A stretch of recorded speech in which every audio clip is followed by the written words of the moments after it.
Bismillahirrahmanirrahim. Alhamdulillahirabbil alamin wassalatu wassalamu ala sayyidil mursalin wa ala alihi wa ashabihi ajma'in. Alhamdulillah, kita sambung lagi muzakarah kitab Matan Safinatul Najah. Dan kita dah sampai pada perbahasan baru mengenai fardu tayammum.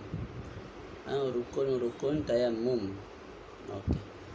Kita baca faslun furudut tayammumi khamsatun. Fardu tayammum itu ada 5. Fardu di sini maknanya al-arkan, rukun. Nak terbentuknya tayammum mesti ada 5 ini. Jika tidak ada maka tidak terbentuklah tayammum. Dan 5 ini termasuk bawah mahiyatu at-tayammum. Jadi ada 5. Yang pertama naqlut turabi. Al-awwalu naqlut turabi. At-tahwil turab. Kita memindahkan turab, debu. Itu rukun yang pertama. Kita pindahkan turab daripada tanah ke muka kita, daripada bumi lah ke muka kita. Ataupun contohlah ada debu di perut kita, kita pindahkan debu daripada perut ke muka. Ada debu di dinding, kita ambil debu di dinding, kita pun pindahkan ke muka. Ataupun ada debu di tangan, kita ambil debu pada tangan, kita pun sapu muka kita. Ataupun ada debu di muka. Ada. Contoh kita duduk di padang pasir ke, sekali tu debu mari penuh debu kat muka ni. Macam mana kita nak bertayamum? Kita ambil debu yang kat muka, lepas tu kita letak balik kat muka dengan niat. Itu. Yang penting mesti ada perpindahan daripada satu tempat ke muka kita, dan juga ke tangan kita. Itu yang pertama. Yang kedua, an-niyah, niat. Niat tayammum. Niat lagu mana? Nawaitu istibahati as-salah. Nawaitu istibahati mashil mushaf. Sahaja aku berniat untuk mengharuskan salat, untuk mengharuskan sentuh Quran, untuk mengharuskan bersama isteri dan sebagainya. Itu niat tayammum. Tak boleh niat sahaja aku mengangkat hadas dengan tayammum, tak boleh. Sebab apa? Sebab jadi niat mesti niat mengharuskan daripada perkara yang haram jadi halal sebab kita tayammum. Kita sebut sebelum ni tayammum tidak mengangkat hadas. Yang mana hadas yang ada pada badan tidak hilang. Sebab tu kalau kita dah kembali, sebab tu kalau dah ada air wajib kita berwuduk semula, mandi wajib semula untuk mengangkat hadas. Jadi tayammum hanya mengharuskan perkara yang haram. Jadi niatnya sahaja aku mengharuskan salat, sahaja aku mengharuskan pegang Quran, sahaja aku mengharuskan masuk masjid, sahaja aku mengharuskan baca Quran. Perkara-perkara yang haram jadi halal. Kemudian niat tu ada 3 peringkat. Peringkat yang pertama ialah peringkat fardu salat. Itu fardu salat. Yang kedua, peringkat yang kedua ialah salat. Tak sebut fardu. Dan juga salat-salat sunat. Dan juga salat jenazah. Itu ranking nombor 2. Ranking nombor 3, selain daripada salat, sentuh Quran, pegang Quran, baca Quran, itu. Jadi ada 3 peringkat. Okay, kalau kita niat peringkat yang pertama, maka kita boleh buat juga peringkat yang kedua dan juga peringkat yang ketiga. Contoh saya niat sahaja aku mengharuskan fardu zuhur. Jadi fardu zuhur. Sahaja aku mengharuskan fardu tawaf. Jadi fardu. Kita hadirkan dalam hati sahaja aku mengharuskan fardu. Ketika itu kita boleh buat juga solat-solat sunat. Kita boleh juga buat solat sunat jenazah yang fardu kifayah. Kita boleh buat juga selain daripada itu, iaitu peringkat yang ketiga, sentuh Quran, baca Quran dan sebagainya. Okey. Ataupun kita niat dengan niat yang kedua, ranking yang kedua, kita niat sahaja aku mengharuskan salat. Kita tidak niat sahaja aku mengharuskan fardu salat, tak. Kita niat sahaja aku mengharuskan salat. Kita tidak hadirkan perkataan fardu. Sahaja aku mengharuskan salat, sahaja aku mengharuskan tawaf, sahaja aku mengharuskan solat jenazah. Asal tidak boleh, bila tayammum boleh lah. Tak, ketika itu kita boleh buat solat tawaf, solat jenazah. Banyak mana nak buat tak ada masalah.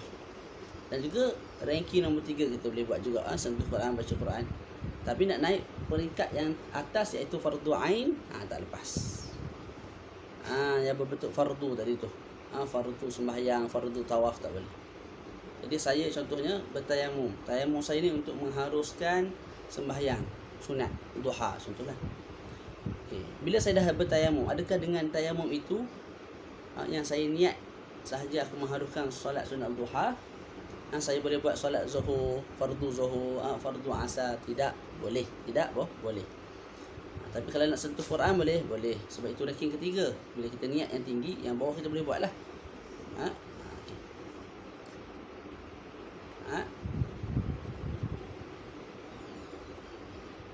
Jadi kalau kita niat ranking nombor 2, kita boleh buat perkara-perkara yang duduk ranking nombor 2 dan juga ranking nombor 3. Kita tak boleh buat perkara-perkara yang duduk pada ranking nombor 1 iaitu fardu ain. Tu.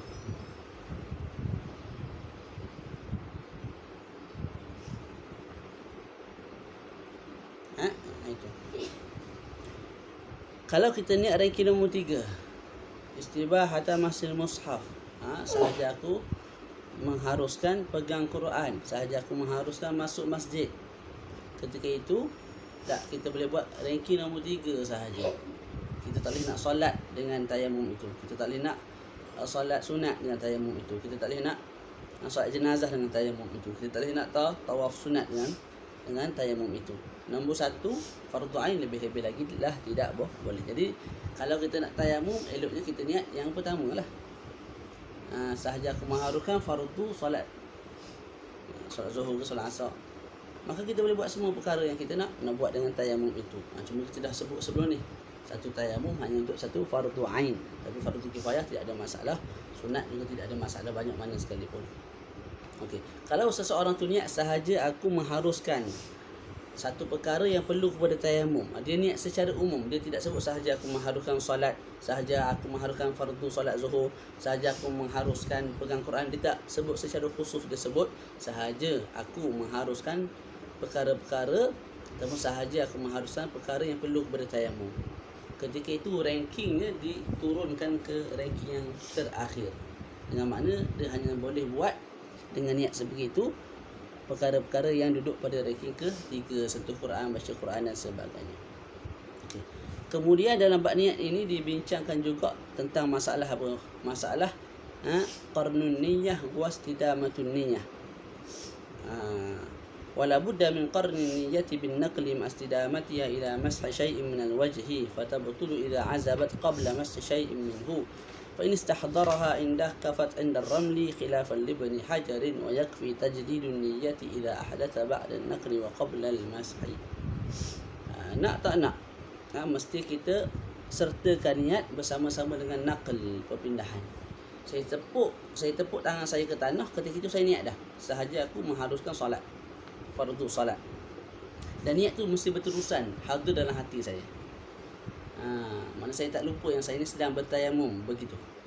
Saya sentiasa menghadirkan niat itu dalam hati sampailah kena sedikit daripada muka. Bila dah kena sedikit daripada muka, saya lupa dah akan niat itu, tidak ada masalah. Tak.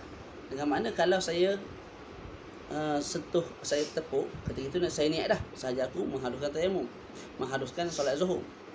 Tak. Ketika angkat tu, tiba-tiba kawan panggil. Bila dia panggil, saya pun sembang dia kejap.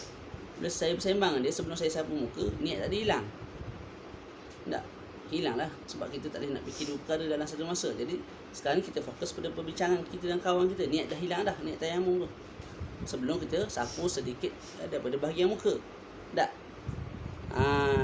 Tu. Ketika itu khilaf. Imam Ramli sebut apa?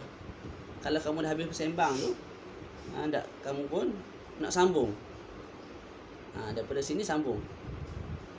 Tidak ada masalah, boleh. Yang penting ketika kamu sapu tu, kamu hadirkan niat tu balik. Tu. Tapi Imam Ibn Hajar sebut tak boleh. Kalau kamu dah terlupa, dah terlalai, tak, sekalipun kamu hadirkan niat ketika mana kamu sapu muka, tak, ketika itu tidak boleh. Lepas tu nak buat lagu mana Imam Ibn Hajar sebut, kena tepuk semula. Okay. Wa yakfi tajdidun niyyah. Okey, macam mana pula kalau seseorang itu terkentut, terbatal ataupun melakukan perkara-perkara yang membatalkan wuduk, membatalkan tayamum, bila mana dia dah mula memindahkan, cuma belum sapu ke muka. Dia tepuk, tu dia angkat. Sebelum sapu kat muka tu, dah dia apa dia? Dia terkentut. Ketika itu tidak ada masalah. Dia tajdid je niat. Sahaja aku mengharuskan tayamum, mengharuskan solat, itu dia sapu. Tidak diwajibkan. Tidak diwajibkan untuk dia tepuk kali kedua lah. Okay. Yang ketiga, rukun yang ketiga, fardu yang ketiga ialah mashul wajhi. Kita sapu muka.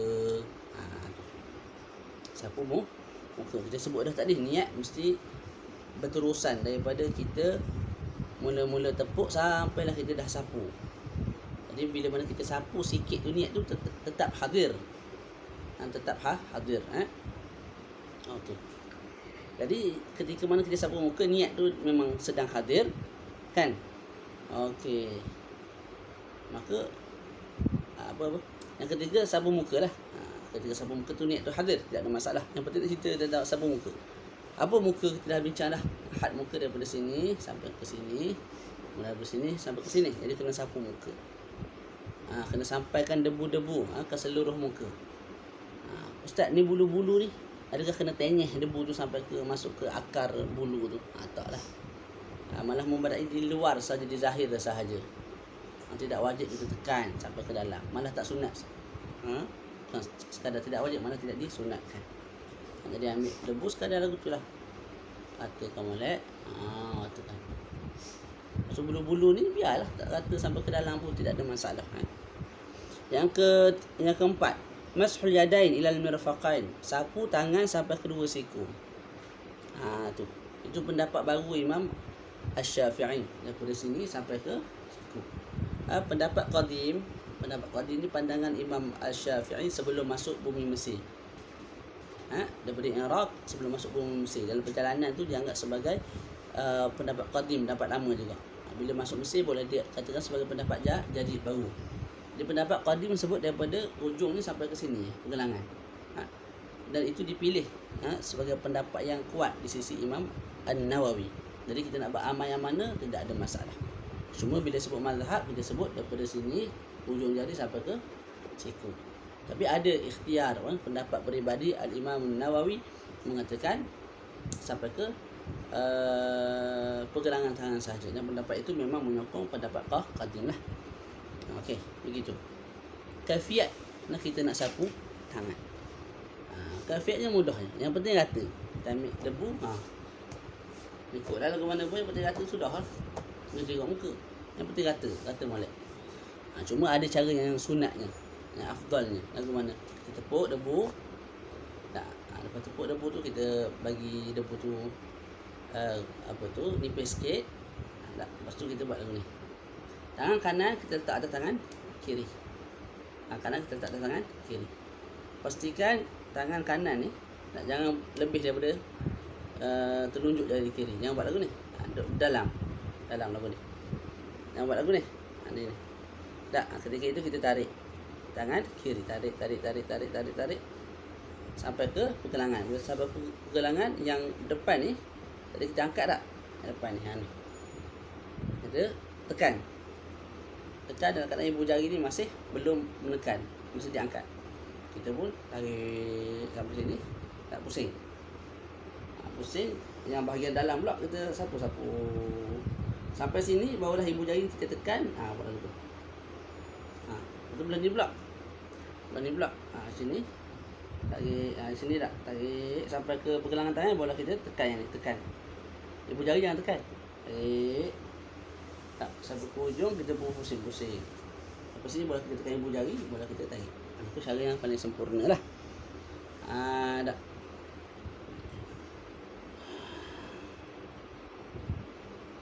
Okey. Lepas tu sunat kita buat lagu ni. Sekali kita buat lagu sunat. Tak wajib lah. Sebab apa? Sebab bahagian tapak tangan ni kita dah sapu dah. Ketika kita tepuk tu dah sapu dah. dengan tapak tangan tu, jadi dah selesai dah. Sapuan kat atas tapak tangan tu. Cuma sunat bila dah sapu muka, sapu tangan, kita pun buat lagu ni. Sunat. Yang kelima, at-tartibu bainal mashatain. Kena ada tertib antara dua kali sapuan tu. Maknanya kena sapu muka dulu baru sapu tangan.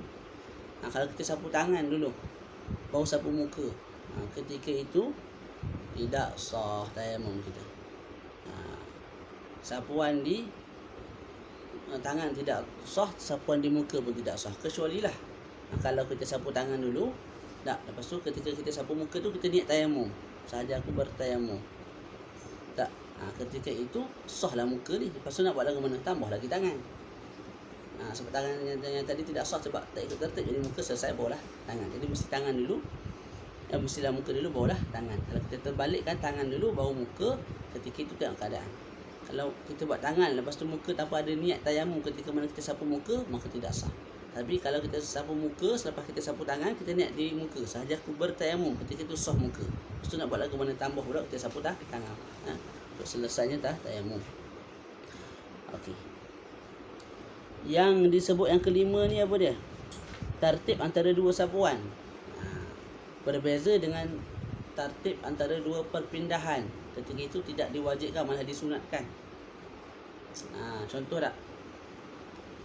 Contoh, ada kain tak? Ada kain. Ini kain contoh. Tak, ini kain. Saya buat tepuk kat sini. Ini kain ni. Kain mudah. Inilah contoh, ni kain. Saya tepuk. Bila saya tepuk, saya letak kat tepi. Saya letak kat tepi tu, saya tepuk kali pertama tu, tujuannya ialah nak sapu tangan dulu. Nak sapu tangan dulu. Jadi tepuk kali pertama, tapi tujuan nak sapu tangan dulu. Lepas tu saya pun barulah tepuk kali kedua. Guna contohnya guna kain lain. Ni kain lain. Tepuk kali kedua, niat saya untuk apa? Sapu muka. Jadi tepukan saya kali pertama dengan kain ini, saya letak kat tepi, prepare untuk sapu tangan. Jadi saya tepuk untuk sapu tangan dulu. Saya tepuk untuk sapu tangan. Okay. Lepas tu saya tepuk kali kedua untuk sapu muka. Jadi tepuk itu ikut tertib tak? Tak. Saya tepuk yang pertama untuk tangan dulu, untuk tangan. Saya tepuk untuk kali kedua untuk muka. Jadi tidak ikut tertib pada sudut tepukan, perpindahan tu. Tepuk tu. Tidak ada masalah. Yang penting ketika kamu sapu betul-betul muka kamu yang penting ketika kamu nak bertayamum, mesti kamu sapu muka dulu. Mesti sapu muka dulu. Tepuk tak tepuk tu ikutlah. Nak tepuk untuk muka dulu ke untuk tangan dulu, tak ada masalah. Yang penting ketika kamu buat betul tayamum tu, mesti muka dulu barulah tangan. Selesai kat sini. Tu lepas tu disebut sedikit sunat-sunat tayamum, bacalah. Banyak antaranya ialah kita bersiwak. Sebelum daripada kita pindahkan debu daripada tanah ke muka, kita bersiwak dulu. Sambil-sambil bersiwak, baca bismillahirrahmanirrahim. Maknanya bismillahirrahmanirrahim. So kita pun bersiwak. Wa taqdimul yumna 'ala al-yusra. Kita dahulukan tangan kanan baru tangan kiri. Aw al-muwalah, berturut-turut. Berturut-turut kat sini apa? Kita takdirkan muka dan tangan kita ni seolah-olah dibasuh. Kalau kita basuh muka, masih ada basahan tak? Bila masih ada basahan pada muka, tak, kita basuh tangan kita pula, itu jangan bermualah lah, tu berturut-turut. Tak. Tu. Lepas tu kita takhfifut turab. Lepas kita tepuk tu, kita buat lagu ni. Bagi turab itu nipis sikit, ataupun kita tiup. Tak. Ataupun dan seterusnya menghadap kiblat. Dan juga perkara-perkara yang boleh kita buat di di wuduk, kita buat kat sini. Jadi kita berhenti sekadar itu. Sallallahu ala sayyidina Muhammad wa ala alihi wa sahbihi wa sallam. Alhamdulillah rabbil alamin.